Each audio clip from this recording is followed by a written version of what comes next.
नमस्कारम student. तो आज हम रिकॉर्ड कर रहे हैं finalisation process, account finalisation process. अभी जो सब सारे ऑफिसेस में स्टार्ट हो चुके हैं। तो बाय 31 जुलाई जो स्मॉल असेसेस होंगे, नॉन ऑडिट असेसेस होंगे, उनका आपको आईटीआर फाइल करना होगा।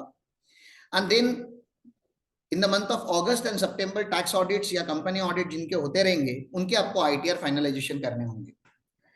सो for the benefit of all, we decided that rather than having offline session, we will have the recorded session, online session on system. थोड़े technical issues है अभी भी, and we are not able to give the optimum output that we thought of recording, but at least काम चल जाए इतना तो हम आप रिकॉर्ड करने का ट्राई कर रहे हैं। तो purpose of this particular session is to explain you the control sheet. In many offices I have seen, and even हमारे ऑफिस में भी लास्ट ईयर तक we did not have a control sheet. और क्योंकि कंट्रोल शीट नहीं थी, तो जो काम होता था वो अनऑर्गेनाइज्ड वे में होता था, and we used to always miss out on certain points. So this year we decided that we will have and we must have and we should increase the automation process in office. तो account finalisation का पहला जो Excel sheet हमने बनाया, that we are trying to share with you. For maintain the confidentiality, we have hide the name of the client, but this Excel sheet you have to prepare as per the legal status of the entity. So in proprietorship, we are having two types of proprietorships, small proprietorships and large proprietorship. The technical difference between small proprietorship and large proprietorship is section 44AD, presumptive taxation. अगर आप किसी assessee का return presumptive taxation में भरते हो तो उसके detail record हम मेंटेन नहीं करते, लेकिन रिकॉर्ड मेंटेन करना होता है। जबकि सेक्शन बोलता है कि बुक्स ऑफ अकाउंट मेंटेन नहीं करने होते। सेक्शन ने बोला है 44AD में कि बुक्स ऑफ अकाउंट मेंटेन नहीं करने होते, लेकिन प्रैक्टिकली आपको बुक्स ऑफ अकाउंट मेंटेन करने पड़ते हैं, क्योंकि क्लाइंट आपके पास बैलेंस शीट और प्रॉफिट एंड लॉस मांगेगा ही मांगेगा। एंड इनकम टैक्स भी बोलता है कि आपको कल अगर जस्टिफिकेशन करना होगा कि आपका सेल्स इतना ही था, परचेस इतना ही था, तो डेफिनेटली आपके पास रिकॉर्ड्स होने चाहिए। जीएसटी डिपार्टमेंट, आप जीएसटी में रजिस्टर्ड हो तो जीएसटी डिपार्टमेंट भी आपको बोलेगा कि आपके रिकॉर्ड्स कहां पर है। तो दैट्स मींस आप 44AD में रहने के बाद भी आपको बुक्स ऑफ अकाउंट मेंटेन करने पड़ेंगे। टैली या जो भी आपका अकाउंटिंग सॉफ्टवेयर होगा उसमें आपको रिकॉर्ड्स मेंटेन करने पड़ेंगे। हाँ, लेकिन वो रिकॉर्ड्स उतने डिटेल नहीं होंगे जितने आप टैक्स ऑडिट असेसिस के लिए करते हो। वाउचर्स वगैरह शायद उतने आप डिटेल में नहीं बनाते रहोगे, वो चल जाता है, थोड़ा रिलैक्सेशन आपको मिल जाता है। But you need to prepare balance sheet and profit and loss account for 44AD as well. तो क्योंकि आपने बैलेंस शीट बनाया है, प्रॉफिट एंड लॉस अकाउंट बनाया है, तो हर साल आपकी फाइनेंशियल स्टेटमेंट बनती होगी। This is the assumption. तो फाइनेंशियल स्टेटमेंट अगर आपकी बनती है तो आपको उस फाइनेंशियल स्टेटमेंट का अभी इस साल का मतलब फाइनेंशियल ईयर 22-23 का क्लोजिंग प्रोसेस स्टार्ट करना होगा। क्लोजिंग प्रोसेस स्टार्ट करने से पहले सबसे पहले जो चीज आपको देखनी है कि क्या इस क्लाइंट का आपने टैली मेंटेन किया है। अगर टैली मेंटेन है तो वेल एंड गुड, नहीं है तो एटलीस्ट मेंटेन करने का ट्राई करो। मेंटेन नहीं हो सकता तो कम से कम एक्सेल में तो आपको रिकॉर्ड बनाने पड़ेंगे, बैंक समरी तो आपको बनानी पड़ेगी कि बैंक में इसने इनकम कितना लिया है और इसने मोटा मोटे एक्सपेंसेस क्या किए। So this is what you are supposed to do. Tally should be maintained. That means the record should be there. If not tally, then at least Excel. Tally or Excel you have to maintain. Then whenever we are closing the balance sheet, first you should tally the opening balance sheet with last year's closing balance sheet. तो 31st March 2022 पे आपने last year का balance sheet close किया होगा। Assuming you are having a tally system, so you need to check whether opening balances are matching with last year's का closing balance or not. That is the first check you should have before starting the finalization of the current year. The second most important thing is you have to have all the bank accounts of the proprietor, be it a saving bank account or a current bank account or even a non-operative bank account. You must have banking records, 100% banking records of your client, 100%. In one or two cases, we have seen that a very small proprietor, we assume that he might not be having big transactions. That particular fellow had dealt in cryptocurrencies, a very small, pharmaceutical shop. So if we had asked all the bank account from him, then we would have find that he has transacted something that he's trying to hide from us. And then later on, after 2 years, he got notice from income tax department, and then he came to us and he was saying, "Sir, please वो reconciliation कीजिए, and then you please give reply to the income tax department." We humbly denied it that we will not handle your case because first of all you have kept it in abeyance from us. हमें आपने बताया नहीं, आपने बताया होता तो हम आपको इसका solution तभी दे देते। And now, because you have not provided us appropriate information, we will not handle your case. You handle your own case. So what I wanted to say here is banking system, banking records are the most important record for the person who is going for 44AD. आपके लिए अभी आपको पता ही होना चाहिए कि आज Google पे के वजह से, बिकॉज ऑफ ऑनलाइन ट्रांजैक्शन, जो पहले प्रैक्टिस चलते थे मार्केट में, क्या प्रैक्टिस चलते थे पहले मार्केट में? आपको पता है कि 1 करोड़ क्रॉस होने के बाद टैक्स ऑडिट लगना है, या 2 करोड़ क्रॉस होने के बाद 44AD का बेनिफिट आपको नहीं मिलना है, या 40 लाख क्रॉस होने के बाद जीएसटी रजिस्ट्रेशन मैंडेटरी होता है। तो कुछ थ्रेशोल्ड लिमिट है हमारे इनकम टैक्स और जीएसटी लॉ के। तो लोग पहले टैक्स लॉ से बचने के लिए क्या करते थे? They used to suppress their turnover, और रेवेन्यू ही कम करके दिखा देते थे। अगर जीएसटी रजिस्ट्रेशन नहीं लेना है तो 40 लाख के नीचे टर्नओवर दिखाओ, टैक्स ऑडिट में नहीं जाना है तो 1 करोड़ के नीचे टर्नओवर दिखाओ, और 44AD या प्रेजम्पटिव बेनिफिट लेना है तो टर्नओवर आपका छुपा के 2 करोड़ के नीचे दिखाओ ना। This was possible when there was no banking transaction, cash transaction ज्यादा हुआ करते थे ना। Because of Google pay and Paytm, banking transactions का जो क्वांटम है वो बढ़ चुका है।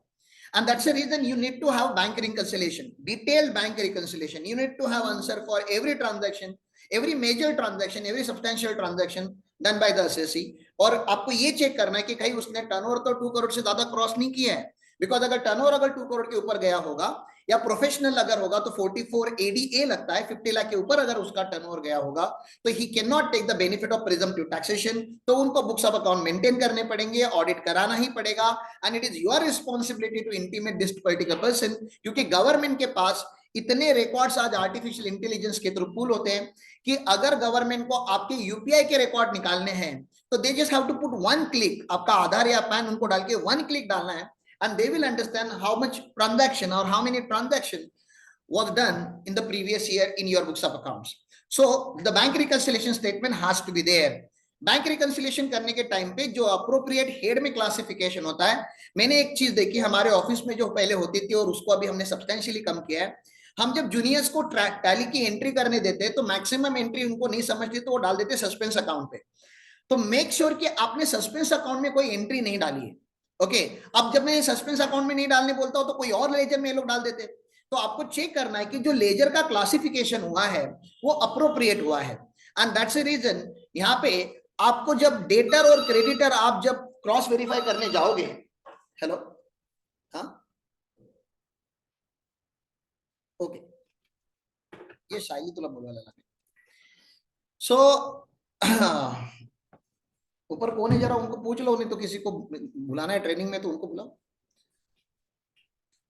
मैं बता रहा था डेटर और क्रेडिटर में भी इश्यू होता है आज की तारीख में। आज सुबह ही हमारे जो सीएफओ है विजय माने साहब, वो हमको बता रहे थे कि कोई एक क्लाइंट है, उसमें बिल मैंने पकड़ लीजिए एक्स पार्टी को इश्यू किया है, और मैंने बिल अगर एक्स पार्टी को इश्यू किया है तो एक्स पार्टी मेरे बुक में डेटर करके खड़ा होगा, लेकिन पेमेंट जो उन्होंने किया वो वाई के अकाउंट से किया, क्योंकि शायद एक्स का ऑनलाइन पेमेंट नहीं होगा या कुछ और रीजन होगा, तो पेमेंट किसी और अकाउंट से आया। अब अकाउंट्स में प्रॉब्लम क्या होने वाला है आप प्लीज अंडरस्टैंड कीजिए। जब आप उसका बैंकिंग रिकॉर्ड जब पंच करोगे तो सेल्स तो आपने एक्स के नाम पे बना के रखा है, तो उसका डेटर का बैलेंस खड़ा है, और पेमेंट कहीं और से आया हुआ है और उसको अपने बिल नहीं दिया है, तो आपका वो डेटर नेगेटिव दिखेगा या आपने क्रेडिटर में उसको खड़ा किया होगा। तो आपको क्या करना है, एक बार बैंक रिकंसिलिएशन होने के बाद आपके कुछ डेटर्स और क्रेडिटर्स के बैलेंस खड़े रहेंगे। ओके, डेटर्स पॉजिटिव भी होंगे, डेटर्स नेगेटिव भी होंगे। नेगेटिव डेटर्स इसके वजह से क्योंकि आपने पैसे किसी और से मारे हैं, पैसे किसी और से रिसीव किया और बिल किसी और पर्सन को इश्यू किया था। Now it is your responsibility to take the export the debtors का ledgers and creditors का ledgers and call the customer and verify कि सर debtors का इतना बैलेंस है या नहीं है, because every businessman understand कि उसको किससे कितना पैसा लेना है या किसको कितना पैसा देना है, that's what he understand। हाँ, कभी कभी वो भूल भी गया होगा, तो एक नाम आया हुआ है उसको पता है, उसको रिकॉग्नाइज ही नहीं कर पा रहा है कि नाम ये पैसे कहाँ से आए, हमको नहीं पता कहाँ से आए, तो उसको आप क्योंकि ये प्रोप्राइटर है आप उसको कैपिटल अकाउंट में एडजस्ट करके रख दो, लेकिन उसका एक नाम क्रेडिटर करके नाम आप खड़ा मत रखो। कल जब पता चल जाएगा, कोई बोलेगा डेटर्स को पैसे मांगने के लिए बोलेगा, तो बोलेगा अरे साहब जी वो पैसे तो मैंने इसके अकाउंट से आपको दे दिए थे, तो उस टाइम पे आपको फिर से कैपिटल अकाउंट्स का रिवर्सल करके एंट्री मारनी पड़ेगी। But do not keep any name that he doesn't understand. मतलब डेटर्स जो है वो जेन्यून डेटर्स होने चाहिए और जो क्रेडिटर्स है वो भी जेन्यून क्रेडिटर्स होने चाहिए। और अगर आपने 44AD का आईटीआर अगर भरा होगा तो आपको पता है कि डेटर्स और क्रेडिटर का balance even demand income tax return ITR form जो आपका होता है आईटीआर 4 वो डिमांड करता है। And that should not be random one, क्योंकि आपने जो वहां पे डेटा डाला है कल जब आप बैंक को जब लोन के लिए फाइल सबमिट करोगे तो बैंक वेरीफाई करने के लिए आपके पास आईटीआर का कॉपी मांग सकता है और आईटीआर का डेटर और आपका बैलेंस शीट का डेटर मैच होना चाहिए। So one note here that you should understand कि डेटर और क्रेडिटर का अकाउंटिंग आपका प्रॉपर होना चाहिए। डेटर, क्रेडिटर एंड स्टॉक ये तीन चीजें तो वो लोग चेक कर सकते हैं। Cash balance, bank balance, definitely bank balance तो मैच हो जाएगा क्योंकि आपने बैंक बैलेंस रखा हुआ है। कैश में आप थोड़ा बहुत एडजस्टमेंट कर सकते हो, ठीक है ना। देन चलो, अज्यूमिंग कि ये क्लाइंट का जीएसटी रजिस्ट्रेशन है, सर्विस इंडस्ट्री में होगा तो 20 लाख के बाद और गुड्स इंडस्ट्री में होगा तो 40 लाख के बाद, ठीक है ना। तो अगर इसका जीएसटी रजिस्ट्रेशन है तो जीएसटीआर 1 का रिको करना चाहिए, क्योंकि सेल्स आपको पता है 44AD में जो बेस नंबर है वो सेल्स है, आपका रेवेन्यू है। और टैक्स बचाने के लिए छोटे लोग क्या करते हैं, उनका सेल्स ही कम करके दिखाते हैं। तो आपका इतना बड़ा रिस्पॉन्सिबिलिटी बनता है कि आपने जो इनकम टैक्स में सेल्स दिखाने वाले हो वही सेल्स उनके जीएसटी में भी होना चाहिए। या आप मैं रिवर्स भी बोल सकता हूं, क्योंकि जीएसटी फाइलिंग तो 12 महीने का हो चुका है। What ever amount you have shown in the GST वही अमाउंट आपको दिखाना पड़ेगा आईटीआर में। और आईटीआर में दिखाने के टाइम पे सर 6% लेने का कि 8% लेने का, तो इसका आपको मैं सिर्फ सेक्शन 44AD का रिकॉर्डिंग करूंगा तो डिटेल में बता ही दूंगा। लेकिन जो भी अमाउंट बैंकिंग चैनल से थ्रू रिसीव हुआ है ऑन और बिफोर फाइलिंग द रिटर्न, ये बहुत इंपॉर्टेंट बात बता रहा हूं मैं, ऑन और बिफोर फाइलिंग द रिटर्न या ड्यू डेट ऑफ रिटर्न, मतलब जुलाई के पहले 31 जुलाई के पहले जितने पैसे बैंकिंग ट्रांजैक्शन में रिसीव हुए हैं उस टर्नओवर के ऊपर आप 6% लगा सकते हो। बहुत सारे स्टूडेंट्स को या हमारे स्टाफ को लगता है कि 31 मार्च तक अगर रिसीव हुआ रहेगा बैंकिंग ट्रांजैक्शन में तो ही 6%। जी नहीं, अप्रैल में भी पैसा रिसीव हो सकता है, मई में भी पैसा रिसीव हो सकता है, जून में भी पैसा, क्योंकि आपका डेटर था 31 मार्च पे, उसने आपको अप्रैल में पैसा दिया तो बैंकिंग से ही दिया तो उसका आप 6% ले सकते हो। अगर पैसा कैश में आया हुआ है, बेरर चेक में आया है, क्रॉस चेक में आया हुआ है, या पैसा आया ही नहीं है, आज भी वो डेटर ही खड़ा है, तो उसका 8% लेने का। लेकिन जो पैसा बैंक में रिसीव हुआ है, बैंकिंग चैनल से रिसीव हुआ है, अकाउंट पे चेक, अकाउंट पे draft, ECS, online mode, debit card, credit card, banking channel से जो पैसा आपके पास रिटर्न भरने के पहले आया हुआ है उसके ऊपर आपको 6% लेना है। बहुत सारे लोगों को ये पता नहीं है तो वो लोग 8% लेके 2% का एक्स्ट्रा मार्जिन दिखा के बेचारे क्लाइंट का एक्स्ट्रा टैक्स भरवा देते हैं, विच इज कंप्लीटली रॉन्ग। तो 6% for banking and 8% for any other, even though outstanding रहेगा तो 8% आपको लगाना होता है वहां पे। सेक्शन 44AD है जो सेक्शन प्रोफेशनल्स लोगों का है, उसका तो 50% ही मार्जिन है लास्ट ईयर के लिए। डू नॉट कंफ्यूज, आज भी 50 लाख का ही लिमिट है। जो बजट में बात हुई है 75 लाख की वो नेक्स्ट असेसमेंट ईयर से एप्लीकेबल होगा। करंट असेसमेंट ईयर में जो अपर लिमिट है नॉन ऑडिट का वो 50 लाख की है प्रोफेशनल्स के लिए। ओके, तो आपको सेल्स का रिकंसिलेशन करना पड़ेगा। सेल्स का रिकंसिलेशन करने के टाइम पे आप लोगों ने अगर कोई डेबिट नोट या क्रेडिट नोट इश्यू हुई रहेगी तो आपको उसका भी ध्यान देना पड़ेगा। खाली आप मतलब आपका जो GSTR 9 का जो डेटा बनाते हुए GSTR का एनुअल समरी जो आपका बनता है वो एक बार प्लीज चेक कर लीजिए। एंड वो कैसे चेक करने का उसके लिए हमारे विजय भाई आप लोगों को बाद में हमने जो सॉफ्टवेयर यूज करते हैं उसके ऊपर आपको दिखा देंगे कि इतना ज्यादा कॉम्प्लिकेटेड नहीं आएगा। कितना टाइम लगेगा विजय भाई? 5 से 10 मिनट लगेगा, 10-15 मिनट वो बोले। मुझे तो लग रहा है R1 का डेटा देखने के लिए 10 मिनट से ऊपर नहीं लगना चाहिए। GSTR 2A का रिको भी आप लोगों को करना है परचेसेस का, क्योंकि आपने जो B2B परचेस किए होंगे वो 2A में दिखेंगे। तो खाली वो नहीं होंगे परचेसेस, कुछ अनरजिस्टर्ड डीलर से परचेस किया होगा वो भी होगा।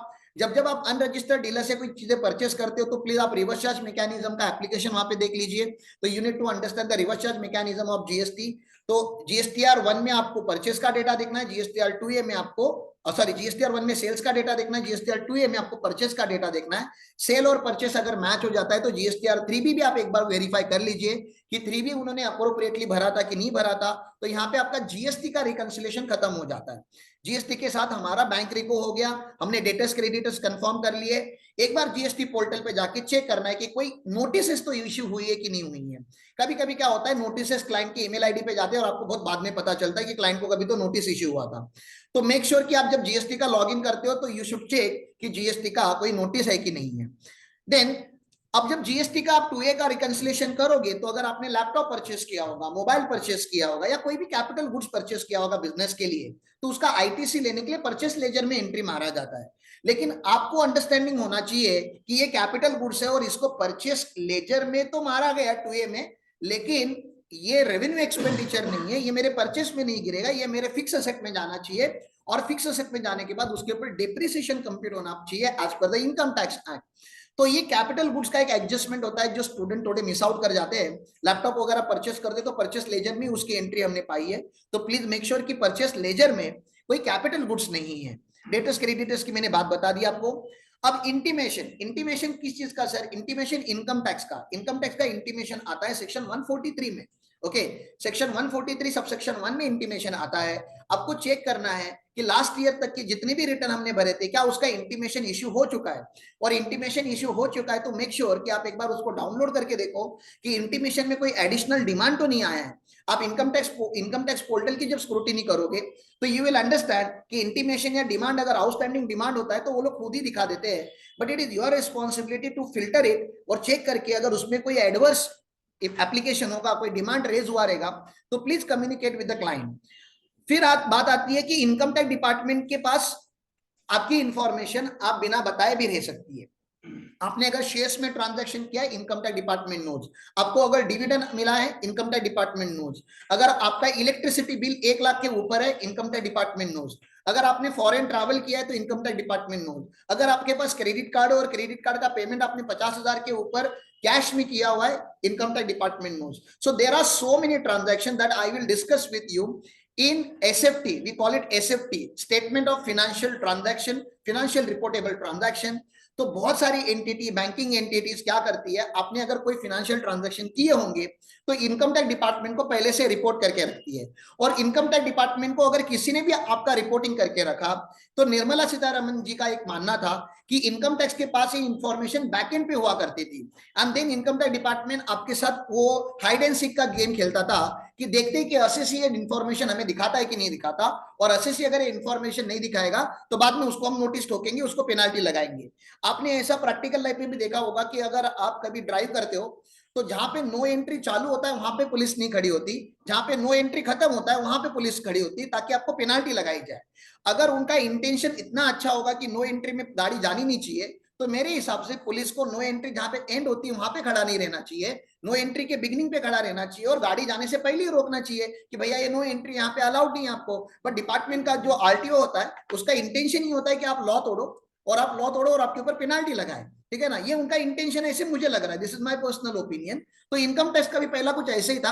हमारे पास आपकी बहुत सारी इंफॉर्मेशन है लेकिन हम आपको नहीं बताएंगे। आप एक काम करो, अपनी इंफॉर्मेशन बताओ, फिर हम टैली करेंगे और फिर आपकी चोरी पकड़ेंगे। निर्मला सीतारमन जी ने बोला कि जी नहीं, ऐसे नहीं होना चाहिए, tax payer has the right to know that we have his information, ठीक है ना। तो इस राइट के अंदर उन्होंने क्या किया, एआईएस और टीआईएस का इंफॉर्मेशन निकाला।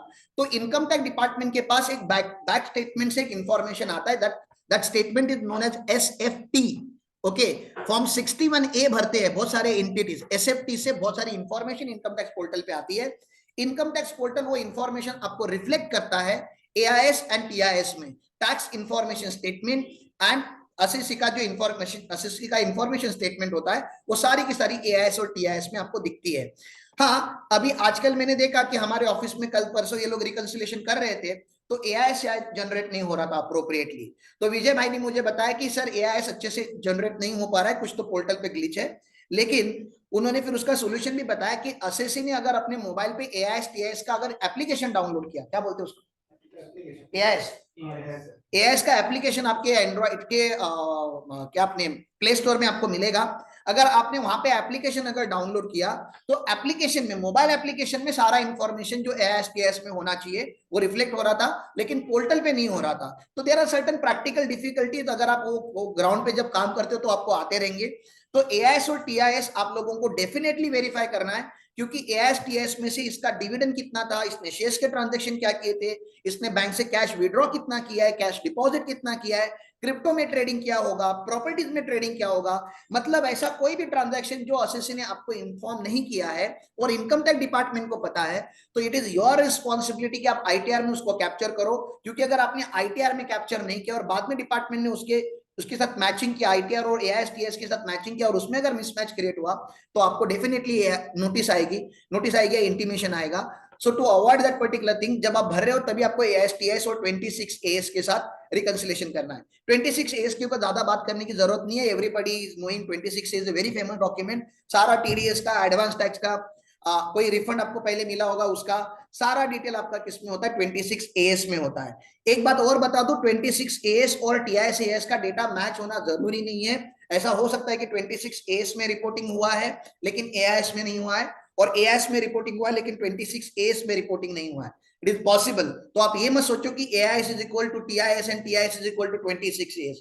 इन सब की रिपोर्टिंग एंटिटी जो होती है वो अलग अलग होती है, रिपोर्टिंग रिक्वायरमेंट अलग अलग होती है और अलग अलग पर्पस के लिए फॉर्म बने हुए हैं। हम डिटेल में देखेंगे कि 26 एएस कैसे दिखता है, एआईएस कैसे दिखता है। I am just trying to discuss the control sheet with you. हम डिटेल में बात करेंगे, हम डिटेल में एक आध कोई एसएससी पकड़ के उसकी भी बात करेंगे, but today I wanted to discuss only control sheet, preparation of control sheet with you guys, ठीक है ना। अब क्योंकि आपने इनकम टैक्स पोर्टल को लॉगिन किया है, आपकी ये भी रिस्पॉन्सिबिलिटी बनती है कि कोई पुरानी वगैरह कोई केस चालू है क्या एसएससी की, आप जाके एक बार उसके ग्रीवियंस में जाके आपको देखना है या आउटस्टैंडिंग डिमांड में जाके आपको देखना है, कंप्लायंस पोर्टल पे जाके आपको देखना है कि भैया कोई पोर्टल के ऊपर तो कोई नोटिस आई है और एसएससी ने उसका रिप्लाई दिया है नहीं दिया है, ऐसा तो नहीं है, या जो कोई रिप्लाई दिए भी होंगे तो उसका स्टेटस क्या है। तो अगर कोई भी लिटिगेशन स्टार्ट हो चुका है तो उस लिटिगेशन का लेटेस्ट अपडेट आपको डिपार्टमेंट के साथ शेयर करना चाहिए। फिर हम जो सॉफ्टवेयर यूज करते हैं that we use for filing Winman, ठीक है ना, हमें वो ठीक लगता है, लेकिन ऐसे दुनिया भर के और भी सॉफ्टवेयर है मार्केट में आज इनकम टैक्स फाइलिंग के लिए। तो this will save your time and energy अगर आप सॉफ्टवेयर यूज करते हो तो, क्योंकि सॉफ्टवेयर वाली कंपनीज ने बहुत सारी अपडेट्स करके रखे and to improve the efficiency we have to use software. तो हम देखते हैं कि विनमैन में उसका फाइल है कि नहीं है, क्योंकि हमारे यहाँ पे विनमैन जो है वो 3-4 लैपटॉप में इंस्टॉल्ड है और जो दिनेश भाई हमारे वो मुंबई में, तो कुछ कुछ फाइल उनके लैपटॉप में होते हैं और इस साल हम फाइलिंग करने वाले, तो उनसे वो बैकअप फाइल हमको मंगाना पड़ता है। तो एक बार आप जब फाइलिंग कर स्टार्ट करते हो, फाइनलाइजेशन स्टार्ट करते हो, तो आपको विनमैन का भी फॉर्मेट वहां पे से मंगा के लेना है, विनमैन का भी बैकअप आपके साथ मंगा के लेना, और विनमैन में एक बार लॉगिन करके रखना है। विनमैन में आप एक बार लॉगिन करके रखते हो तो अगर पासवर्ड वगैरह कुछ चेंज हुआ रहता है तो वो विनमैन खुद ही बता देता है कि यार पासवर्ड नहीं है, और एक बार आपने पासवर्ड उसमें इंसर्ट करके रख दिया तो फिर वो ऑटोमेटिकली नेक्स्ट टाइम लॉगिन जब करोगे तो प्रेशर के दिन में आपका टाइम बचाएगा। तो आप अभी जून का महीना चालू है, अभी से अगर आपने लॉगिन्स मारने चालू किए तो विनमैन के पास वो डेटा कैप्चर होना चालू हो जाएगा। तो आई सजेस्ट कि जितने भी आपके असेसिस है उनका एक बार आप विनमैन के थ्रू इनकम टैक्स पोर्टल पे लॉगिन करके देखो। This is what you should do. And finally you should prepare the ITR. And अगर आप जूनियर हो, आपने अगर फर्स्ट ईयर काम चालू किया है, I strongly suggest before filing the ITR, not strongly suggest, you must do it, ठीक है ना। before filing the ITR you must get it verified from your senior, ठीक है ना, क्योंकि हम नहीं चाहते कि कुछ गलती हो, इंक्लूडिंग हमारे ऑफिस में और आपके भी, आप जिस भी ऑफिस में काम करते रहोगे तो आपकी गलतियां ना हो, क्योंकि गलतियां होने के बाद सुधारने से अच्छा है कि गलतियां होने से पहले ही सुधारा जाए।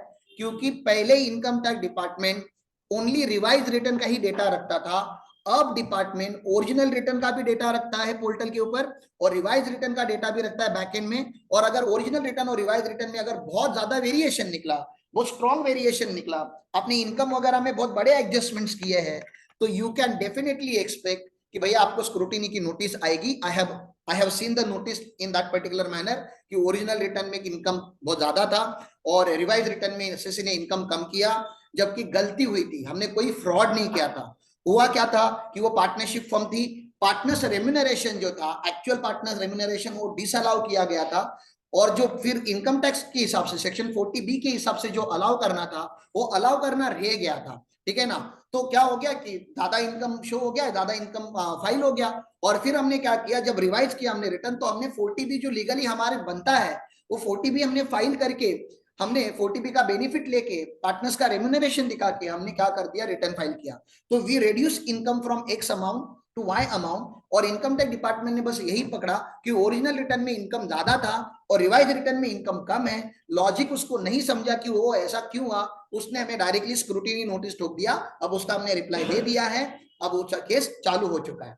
तो ये प्रॉब्लम्स अगर आपको अवॉइड करने हैं तो जो जूनियर्स है उनकी एक रिस्पॉन्सिबिलिटी बनती है 5 मिनट्स का क्यों नहीं, लेकिन वो वेरीफाई करके ले ले, ठीक है ना। तो ये हो गया control sheet for 44 ADSSC small SSC. I believe अगर स्मॉल एसएससी का आपको काम करना है और आप इतना करके चलोगे, तो जितने भी आपके पास स्मॉल एसएससी होंगे आपके ऑफिस में, जिनका आप बिजनेस रिटर्न भरते हो, ये सब बिजनेस रिटर्न की बात हो रही है, जितने भी आप बिजनेस रिटर्न भरते हो, तो आप लोगों को इसका बहुत ज्यादा हेल्प होगा अगर आपने कंट्रोल शीट बनाया होगा तो।